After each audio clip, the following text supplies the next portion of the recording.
This is my true story. I never thought my own blood would betray me. My wife, the woman I trusted with all my heart, cheated on me with my uncle's son. The betrayal was not only of love, but of family. It broke me in ways I cannot describe.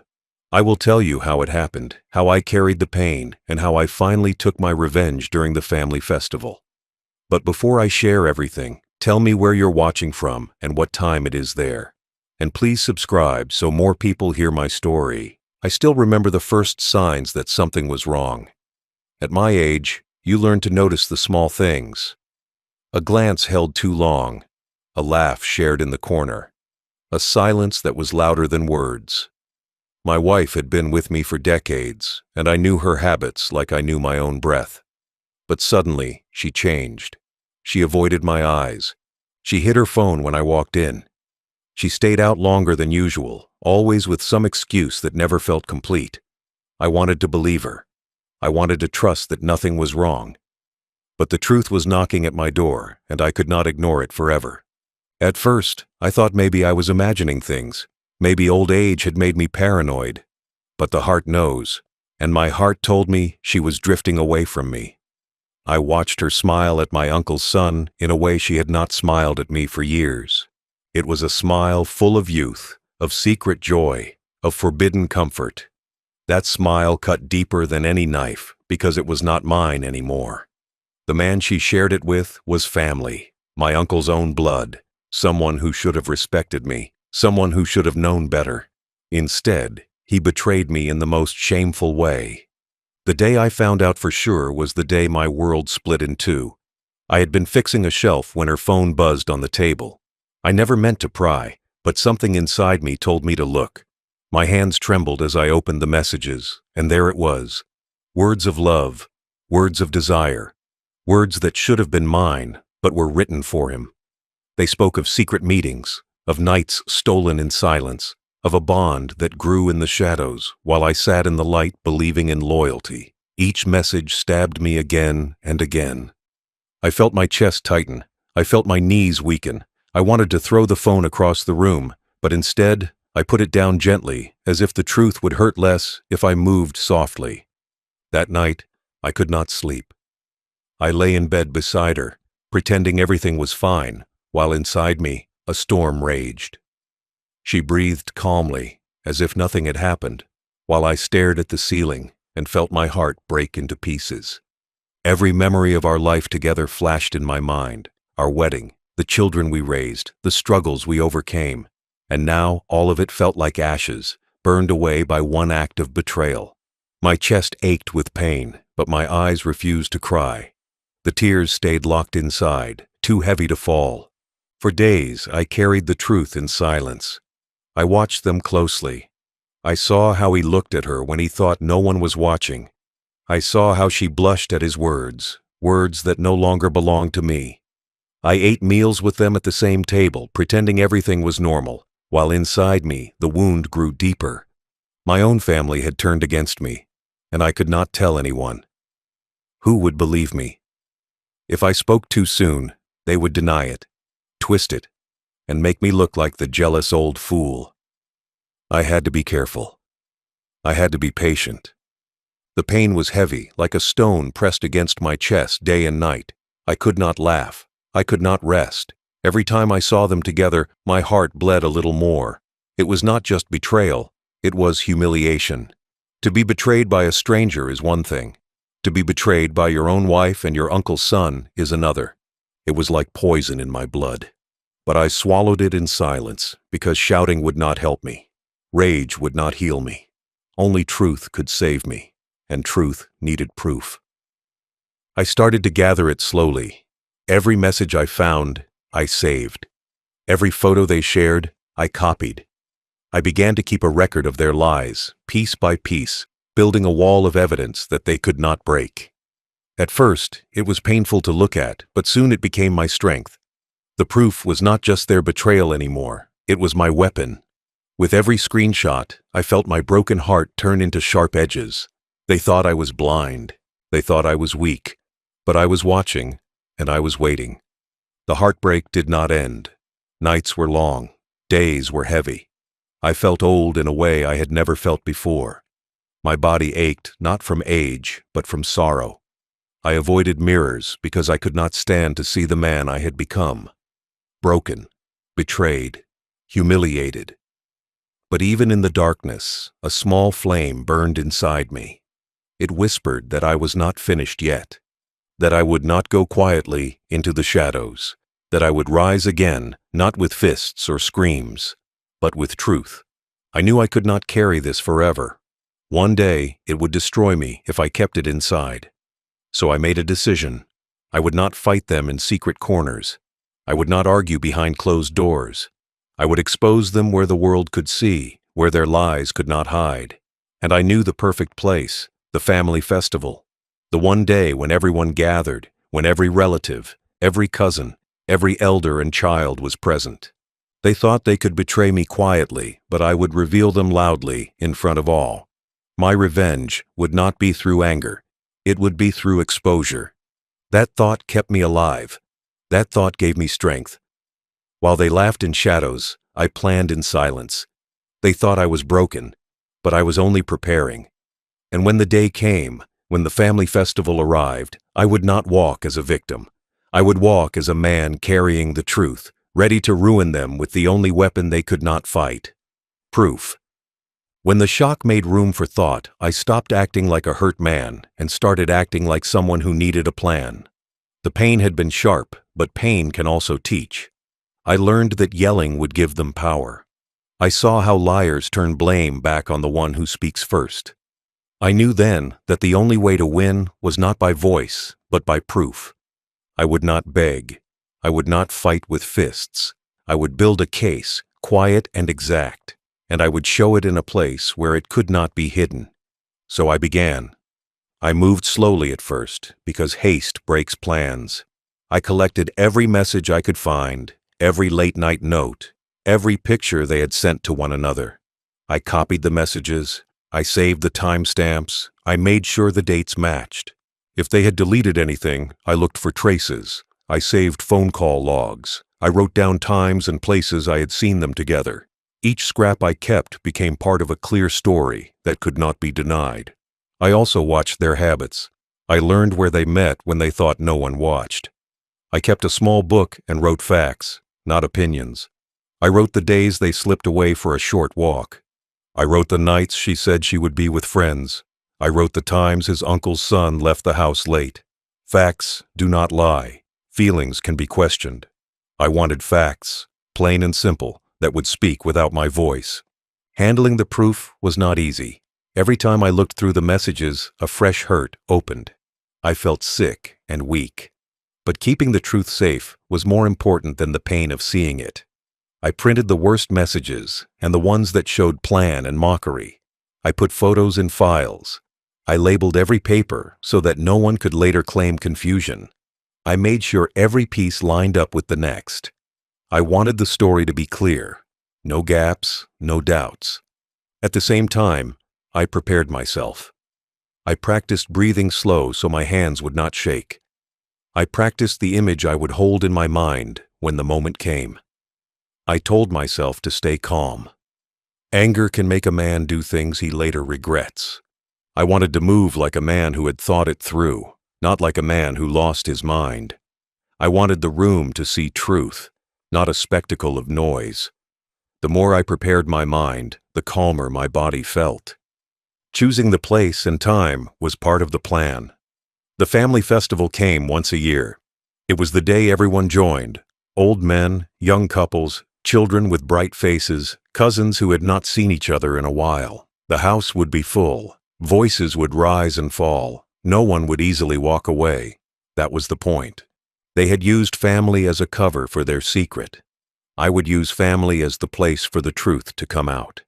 I wanted people to see it with their own eyes, so no lie could hide behind clever words afterward. I thought about the children too. I did not want to harm them more than the betrayal already had. But I also knew that truth in front of family would be a lesson their father deserved to face. Still, I set a limit for myself. Expose the facts. Do not shout. Do not insult. Do not try to break anyone's mind. Let the truth be heavy and simple. Let people decide. I would not be the one to humiliate with extra cruelty. I only wanted the truth to be seen. Another part of my work was timing. If I had acted too early, they would have had time to cover tracks, to cry, to spin the story. If I had acted too late, the evidence might lose weight. People would make excuses, and the moment would be smaller. The festival was the right time because it was public and emotional. Pride likes to show at festivals. Their mask would be in place. When the mask falls in front of those who love them, the fall is final. That is what I wanted. I also thought about how to present the proof. I did not want shouting or pageantry. I wanted plain facts laid out in simple order. I printed the messages cleanly on paper. I put photos in a folder so everyone could see them. I made sure the recordings were clear and short. I labeled each thing with the date and the place. When people saw it, I wanted them to read and understand without my needing to add drama. The truth had to stand alone. I prepared for the reaction as well. I knew some would be angry, some would be sad, others would deny or defend. I knew people feel shame, and shame can make people cruel. I wanted to stay apart from that. I planned to walk in, let the truth speak, and then leave. I would not beg for belief. I would not try to fix the broken pieces in front of everyone. Some things break beyond repair. My goal was not to destroy a life for its own sake, but to show the truth so it could no longer be hidden. Days passed and I continued my work in quiet. I placed a copy of the files in a safe place at home. I kept one set in my pocket, always. I practiced my steps to the place I would stand. I imagined the silence that would fall the second the proof opened. I imagined faces changing from joy to confusion to shock. That image kept me strong. It became a small light in the long nights. At home, I still lived as before. I carried the weight like a folded coat on my shoulders. I smiled when needed. I spoke softly. I kept my voice steady. People thought I was old and weak. That helped me. They saw me as harmless. No one guessed that I was the one who held the truth like a key. Finally, when the day came near, I packed the folder neatly, put it into a plain envelope, and sat with it for a long time. I did not write any letter. I did not add any extra words. The evidence had to stand on its own. I wanted nothing to be misread or misused. Silence had to be my voice. The envelope felt heavy, not only in weight, but in meaning. It was the product of pain turned into care, of heartache turned into plan. When I rose that morning, I tied my shoes slow and steady. I felt something inside me that I had not felt since before the world changed. A quiet confidence. I had decided. I had prepared. I would not be a broken man dragged by sorrow. I would be a man who used truth as his strength. And as I walked toward the house where the family festival would be, the envelope in my coat pocket felt like the only thing I needed to carry. When the shock settled into me, I began to think with a calmer mind. Pain had hit me hard, but after the tears dried, I understood one thing clearly. Shouting would not help. If I yelled at them, they would deny it all. If I confronted them face to face, they would twist the truth and make me look like the jealous fool. That is how people who betray survive. They turn the blame on others. I refused to give them that chance. So, instead of noise, I chose silence. Instead of rage, I chose proof. I decided I would not fight with fists or words, but with evidence that no one could erase. I started slowly. Each day, I searched for things they thought I would never find. I saved the messages where they laughed at me. I copied the photos they shared when they believed no one was watching. I wrote down the late-night calls that lasted far too long. Every time I discovered something, my chest ached, but I forced myself to keep it. These were no longer just wounds. They had become weapons.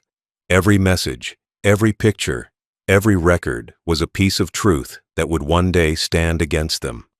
The more I gathered, the less I felt like a victim. The pain was still there, but now it had a purpose. I also watched their habits. I noted the times they left the house. I marked the excuses they made. I tracked the little lies that built the bigger lie. I kept everything in a small notebook, careful not to miss a detail. Facts cannot be argued with. Feelings fade. But facts stay solid. I wanted my case to be built on facts so strong that no one could twist them into another story. This gave me focus, and the focus gave me strength. It was not easy to handle the proof. Every word I read, every picture I saw, cut me again. Some nights I thought I could not go on. But then I told myself, this is not just pain anymore. This is my weapon, and I continued. I printed the evidence and arranged it neatly. I put everything into folders so it would be clear and simple to follow. No excuses, no confusion, no escape. Just the truth, written in black and white. At the same time, I began to prepare my heart. I practiced holding back my anger. I told myself not to let rage lead me. I wanted to act like a man who was calm and certain. Anger can be dismissed as madness, but calm truth cannot be ignored. I reminded myself again and again, I do not need to shout. I do not need to argue. I only need to show the truth, and the truth will do the rest. I chose the family festival as the moment. It was the day when everyone gathered, old relatives, young cousins, children running around with laughter. The whole family under one roof. The perfect place because they had used family gatherings as a cover for their betrayal. They smiled in front of everyone while stabbing me in the back. So I decided the same stage would reveal their lies. The more people who saw the truth, the harder it would be for them to hide. That was my plan. Expose them where the mask was strongest. I thought about the children too. I knew the truth would hurt them, but I also knew they deserved to see the reality of the man and woman they trusted. Still, I promised myself not to add cruelty. I would not insult, I would not curse, I would not try to destroy beyond the truth. My job was to expose, not to torture. Let the truth itself be heavy enough. That was enough punishment.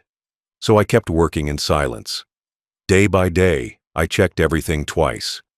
I placed copies in a safe place so they could not be destroyed. I carried another set with me, hidden but ready. The more I prepared, the calmer I became. My anger turned into focus. My heartbreak turned into a steady purpose. By the time the festival drew near, I no longer felt like a broken man. I felt like someone who had built a strong wall of truth, and I was ready to stand behind it. When the day came, I placed the folder into a plain envelope. No words, no explanations, no extra noise. Just the evidence, sealed and waiting. Truth does not need decoration. Truth speaks louder than any speech. I held it in my hand and felt its weight, not heavy in paper, but heavy in meaning. That envelope was my justice. And as I prepared to walk into the festival, I knew that everything would change once it was opened. The day of the family festival arrived, and with it came the weight of everything I had carried in silence. The morning began with laughter and greetings, the smell of food cooking, children running around with joy, and elders sitting together recalling old stories. On the outside, it was a day of celebration, but inside me, there was only calm determination. I had waited for this moment. I had chosen it carefully. My wife and my uncle's son believed they had hidden their secret well, but today, in front of the family they had fooled, the truth would walk in quietly, and it would not leave. As I entered, I carried the envelope close to me. It was plain, simple, nothing fancy, but inside it lay the proof that would end the lies they had built. I greeted everyone as I always did, with a smile that hid my purpose. I shook hands, I accepted food, I listened to stories. No one could tell that my heart was holding something far heavier than joy. I had trained myself to stay calm, and now my calm was my strongest shield. The festival went on with singing, with jokes, with people clapping and sharing moments. My wife was there too, smiling, laughing, acting as if nothing was wrong. She moved through the crowd with ease, pretending to be the loyal partner she had promised to be, and my uncle's son was also there, standing proudly, speaking with relatives, laughing loudly, admired by many. They looked strong, but I knew the truth was already prepared to crush the false image they wore. They thought they had beaten me, but in silence I had built my plan, and today it would speak for itself. I waited until the moment when most of the family was gathered in one place. It was during the meal, when everyone sat together, sharing food, talking, and enjoying the spirit of unity. I placed the envelope on the table slowly. No one noticed at first. I pushed it forward, letting it rest where eyes could see. My hands did not shake. My voice was not raised. I simply said it was something important, something everyone needed to see. The envelope did not look like much, but as soon as it was opened, silence began to spread like a shadow. One of the elders opened it first, curious about what I had placed there. As the papers were pulled out, the room grew quiet. At first, confusion filled the air. Then, as eyes moved across the words and the pictures, faces began to change. The laughter stopped. The children who had been playing turned their heads to see why the room had fallen silent. The truth had begun its work. Inside were the messages, the calls, the pictures, the proof of betrayal written in clear letters, captured in undeniable detail. My wife's words, mocking me. My uncle's son's replies, filled with false affection for her. The evidence of nights they thought were secret. The family members read it, one after another, and the shock grew heavier. Murmurs started. Gasps filled the room. The shame that had been mine alone was now theirs to face. I did not shout. I did not explain. I stood in silence and let the truth speak louder than any voice. My wife's face turned pale, her smile broken. She looked around, desperate, but there was nowhere to hide. My uncle's son froze, his confidence gone, his children staring at him with wide eyes. The respect they once had for him cracked in an instant. The image he had built for years collapsed within seconds. The children's expressions struck the hardest. They looked at their father not with love, but with confusion, disappointment, and disgust. They did not understand everything, but they understood enough. Their father, the man they admired, had betrayed family and honor. My wife, who stood beside me for years, was exposed in front of the very people she had pretended to care for. Their shame filled the room like smoke, impossible to escape. I remained calm, watching as the walls they had built around themselves fell. There were no excuses they could make, no lies that could cover what everyone had now seen with their own eyes. Their betrayal was no longer a secret, hidden in shadows. It was a wound laid open in front of the family they had fooled. And as I stood there, I felt lighter. For weeks, I had carried pain alone, but now the truth was shared. I was no longer the only one who knew. The mask was gone. The festival that had begun with joy had now turned into judgment. My wife trembled in silence, unable to speak. My uncle's son bowed his head, powerless before the eyes of his children. The family whispered among themselves, shaking their heads, their voices heavy with disappointment. The room no longer belonged to celebration, it belonged to truth. And I stood in the middle of it, not with anger, but with quiet justice. That day, I did not need revenge in the form of rage. The truth was enough. It was sharper than any insult, heavier than any punishment. It crushed their pride, destroyed their lies, and left them standing naked before the eyes of those who once believed in them. And I, who had been broken in silence, now stood strong and calm. The family saw, the children saw, and that was all I needed. The festival ended not with music or laughter, but with silence heavy enough to choke the air. The truth had torn through the gathering like a storm, and no one could pretend it hadn't happened. I watched as my wife stood frozen, her hands shaking, her face drained of color. She avoided my eyes, avoided everyone's eyes. My uncle's son sat in shame, unable to move, his children staring at him with faces that showed pain more than words ever could. The family that once admired him could not even look at him the same way. Respect that takes years to build had collapsed in a single evening. When the papers had finished passing from hand to hand, they came back to me. I did not take them.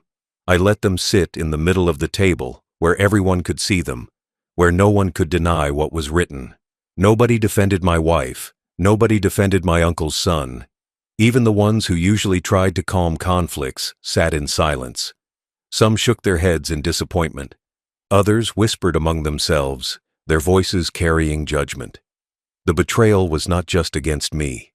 It was against the family name, against the trust that holds families together. Slowly, people began leaving the table. The laughter and warmth of the festival had vanished. Children were pulled away by their parents. Food that was prepared with care sat untouched. The air felt poisoned by the lies that had been exposed. My wife stood in the corner, trembling, her eyes red with tears that no longer meant anything. She had made her choice long before this day. Now she had to live with it. My uncle's son tried to speak, but no words came out. His children avoided him, their small faces twisted with confusion and betrayal. The man they once looked up to was now nothing more than a broken image. As for me, I walked out into the cool night air. The stars above looked calm, untouched by human pain, shining in silence. For the first time in weeks, my chest felt lighter.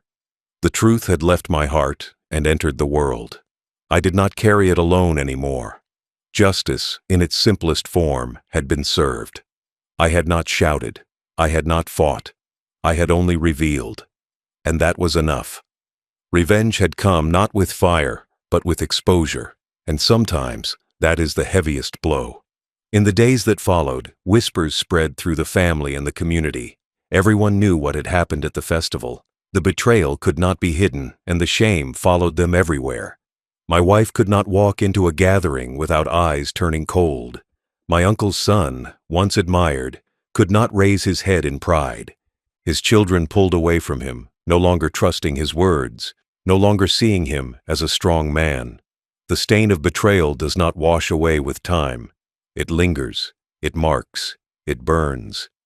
I did not celebrate their downfall. I did not smile at their suffering. My heart still carried scars, but I knew I had done what was necessary. Some betrayals cannot be forgiven, and some lessons must be carved in the open.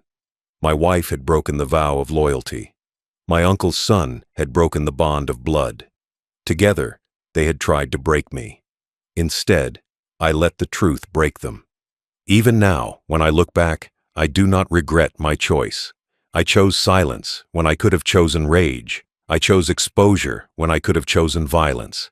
I chose the weight of truth over the emptiness of denial. And though I lost the woman I once loved and the family bond I once trusted, I gained something greater. I gained my own peace. I learned that sometimes the calmest revenge is the strongest. That festival is still remembered, not for its music or its food, but for the day masks were torn away. People still speak of it in quiet tones, as a warning of what betrayal does to families. My wife lost her honor. My uncle's son lost his pride. Their children lost their respect for them. And I walked away not as the broken man they thought I was, but as the man who stood firm when the truth needed to be spoken. The festival ended not with music or laughter, but with silence heavy enough to choke the air. The truth had torn through the gathering like a storm, and no one could pretend it hadn't happened. I watched as my wife stood frozen, her hands shaking, her face drained of color. She avoided my eyes, avoided everyone's eyes. My uncle's son sat in shame, unable to move, his children staring at him with faces that showed pain more than words ever could. The family that once admired him could not even look at him the same way. Respect that takes years to build had collapsed in a single evening. When the papers had finished passing from hand to hand, they came back to me. I did not take them. I let them sit in the middle of the table, where everyone could see them, where no one could deny what was written. Nobody defended my wife. Nobody defended my uncle's son. Even the ones who usually tried to calm conflicts sat in silence. Some shook their heads in disappointment. Others whispered among themselves, their voices carrying judgment. The betrayal was not just against me. It was against the family name, against the trust that holds families together. Slowly, people began leaving the table. The laughter and warmth of the festival had vanished. Children were pulled away by their parents. Food that was prepared with care sat untouched. The air felt poisoned by the lies that had been exposed. My wife stood in the corner, trembling, her eyes red with tears that no longer meant anything. She had made her choice long before this day. Now she had to live with it. My uncle's son tried to speak, but no words came out. His children avoided him, their small faces twisted with confusion and betrayal. The man they once looked up to was now nothing more than a broken image. As for me, I walked out into the cool night air. The stars above looked calm, untouched by human pain, shining in silence. For the first time in weeks, my chest felt lighter. The truth had left my heart and entered the world. I did not carry it alone anymore. Justice, in its simplest form, had been served. I had not shouted. I had not fought. I had only revealed, and that was enough. Revenge had come not with fire, but with exposure. And sometimes, that is the heaviest blow. In the days that followed, whispers spread through the family and the community. Everyone knew what had happened at the festival. The betrayal could not be hidden, and the shame followed them everywhere. My wife could not walk into a gathering without eyes turning cold. My uncle's son, once admired, could not raise his head in pride. His children pulled away from him, no longer trusting his words, no longer seeing him as a strong man. The stain of betrayal does not wash away with time. It lingers, it marks, it burns. I did not celebrate their downfall. I did not smile at their suffering. My heart still carried scars, but I knew I had done what was necessary. Some betrayals cannot be forgiven, and some lessons must be carved in the open. My wife had broken the vow of loyalty. My uncle's son had broken the bond of blood. Together, they had tried to break me. Instead, I let the truth break them. Even now, when I look back, I do not regret my choice. I chose silence when I could have chosen rage. I chose exposure when I could have chosen violence. I chose the weight of truth over the emptiness of denial. And though I lost the woman I once loved and the family bond I once trusted, I gained something greater. I gained my own peace. I learned that sometimes the calmest revenge is the strongest. That festival is still remembered, not for its music or its food, but for the day masks were torn away. People still speak of it in quiet tones, as a warning of what betrayal does to families. My wife lost her honor. My uncle's son lost his pride. Their children lost their respect for them. And I walked away, not as the broken man they thought I was, but as the man who stood firm when the truth needed to be spoken. The family festival was always a big day. Every year, all the relatives gathered together under one roof. Tables full of food, children running around, elders telling stories, music filling the house. It was the kind of day when everyone showed their best face, smiling wide, pretending that family meant unity and peace. But this year, I carried something heavy inside me. I had decided that this was the place where everything would change. I would not waste another day hiding the truth. I would not suffer in silence while they laughed behind my back. I wanted every pair of eyes in that house to see what my wife and my uncle's son had done. I wanted them exposed where no excuse could save them. When I walked into the festival, I carried myself with calm steps. Nobody knew the storm inside me. I greeted people, nodded at smiles, even shared small moments of laughter. My wife stood beside me, dressed beautifully, acting like the perfect woman who honored her husband. The man who had betrayed me, my uncle's son, was also there, busy playing the role of the helpful relative, pouring drinks and serving food as if he was the heart of the gathering. They played their parts well. No one around us suspected what lay underneath. But I knew.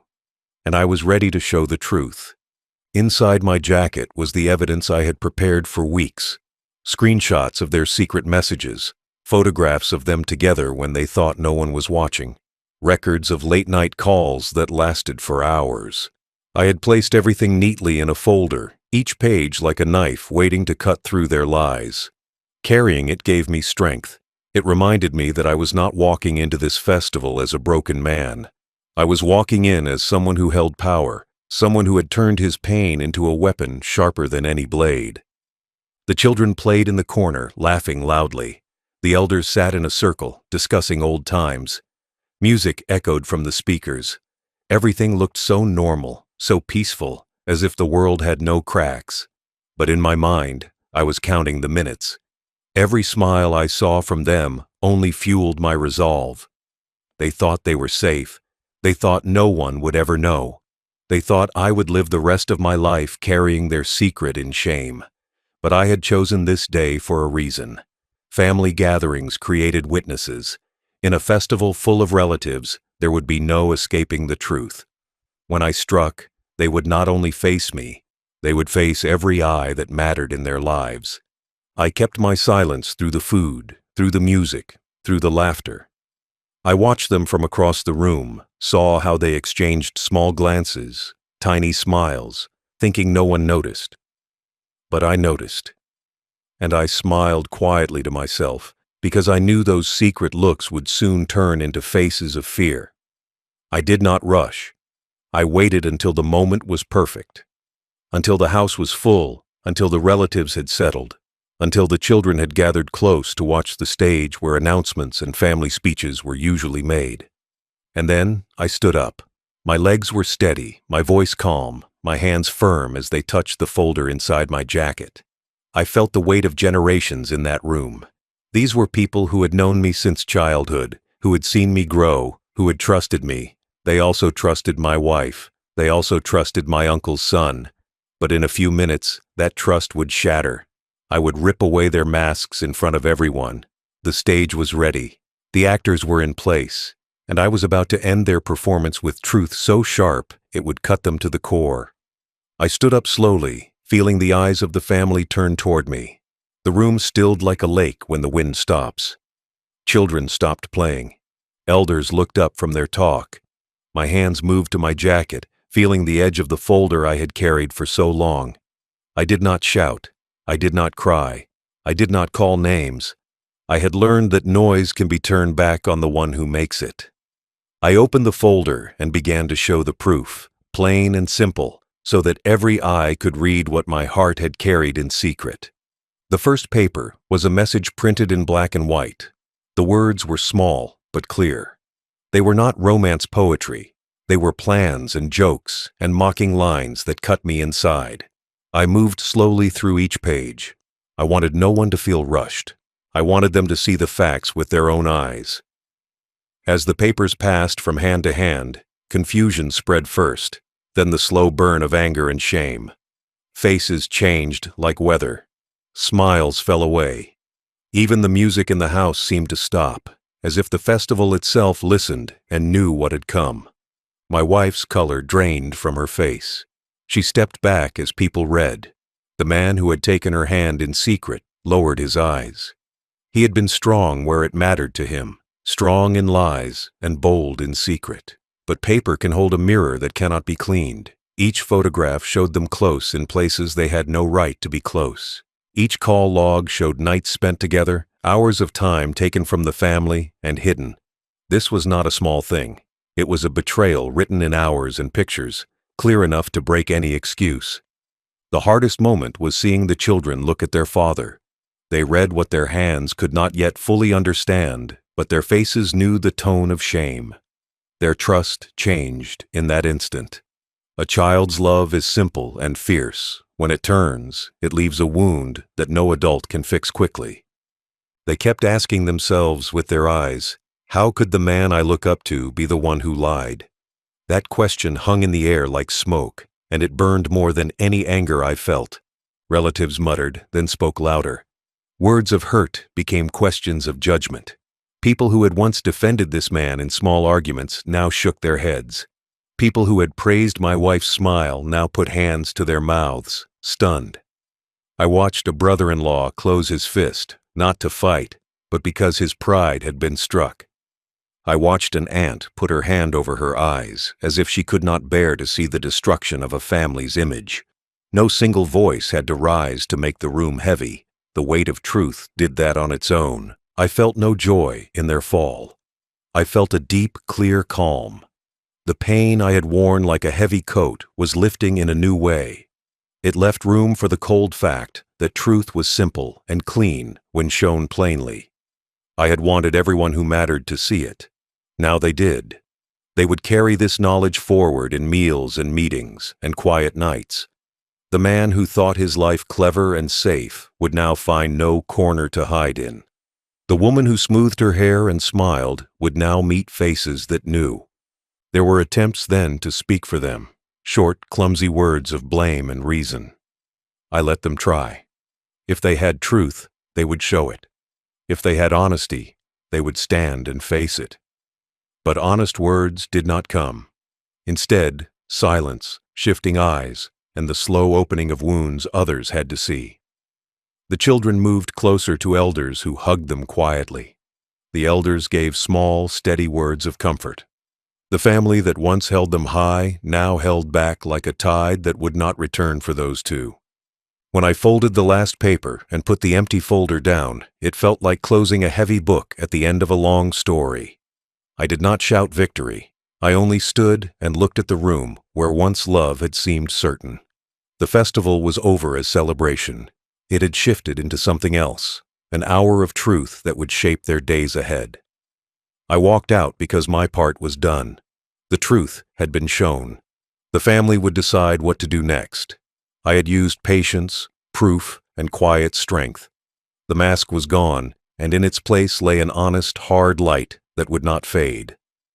When the truth finally spilled out at the family festival, there was no way to contain it again. The air was heavy with silence, broken only by whispers that grew louder with each passing second. Relatives who once looked at me with casual smiles now turned their eyes on my wife and my uncle's son, and the warmth of celebration turned into the cold stare of judgment. I did not shout. I did not speak much. The evidence I revealed had already spoken for me. Pictures, messages, and late-night calls were laid bare in front of everyone who mattered. The betrayal was no longer mine to hide. It was theirs to carry. My wife's face turned pale, and the boy she betrayed me with hung his head low, unable to meet the gaze of his own parents. In that moment, I understood something powerful. Revenge does not always need fire or rage. Sometimes, silence and truth cut sharper than any sword. As the whispers grew, anger replaced shock in the room. My uncle, the father of the boy, stood frozen as the reality settled into him. His son had crossed a line that no family should ever cross, and now the entire bloodline carried the stain of it. My own brothers and cousins looked back and forth between me and them, torn between disbelief and disgust. My wife trembled, her eyes searching for sympathy, but none came. Even her closest friends and sisters stepped back, their expressions filled with disappointment. The betrayal was not just between us anymore. It was a wound carved across the whole family, seen by every pair of eyes that mattered. They could not deny it because the evidence was too clear. They could not twist the story because the truth was louder than their excuses. Their shame was sealed, and the more they tried to hide their faces, the heavier their disgrace became. I watched quietly as the weight of exposure crushed them. My wife, who once mocked my trust behind closed doors, now found no place to hide. The boy, who once smirked at me in secret, now stood as small as a child in front of his own children, unable to explain why he betrayed family bonds so deeply. His children looked at him with wide, confused eyes, their respect shattered in a single night. That was when I realized that revenge had reached its deepest point, not through anger, but through the reflection of his children's eyes. No man wants to lose the admiration of his blood. No father wants his children to see him as a liar and a thief of trust. Yet that was exactly what I gave him, and I did not have to raise a hand. The truth itself had ruined him in front of those who mattered most. The festival, which began with laughter and music, ended in broken silence. No one touched the food anymore. No one cared for the decorations or the lights. Every word spoken after my revelation carried the weight of disgust. Some relatives avoided looking at me, not because they blamed me, but because they could not bear to see the pain in my eyes. Others gathered in corners, whispering about how low betrayal can reach when love and trust are taken for granted. My uncle's family sat in shame, their heads bowed, unable to stop the quiet storm of judgment. My wife left the gathering with tears, but they were not tears of guilt. They were tears of exposure. She cried not because she betrayed me, but because she was finally seen for who she was. And that difference mattered to me. It told me that her shame was never about her actions, but about being caught. I walked out slowly after it was done, my steps steady, my heart heavy but strangely calm. The weight I carried for weeks, the secrets, the pain, the sleepless nights, was no longer mine. I had given it back to them. Let them carry it now. Let them explain to the family, to the children, to themselves. My revenge was not about destroying their bodies or their lives. It was about giving them a mirror they could never turn away from. A mirror that showed them their betrayal in the eyes of everyone they once sought respect from. And I knew, deep inside, that this wound would last longer than any fight, longer than any punishment I could ever deliver. Because disgrace does not fade quickly. It clings like a shadow, following them wherever they go. And in that, I found my justice. When everything was done, when every pair of eyes had seen the truth and every whisper had turned against them, I chose to leave in silence. I did not stay to hear excuses.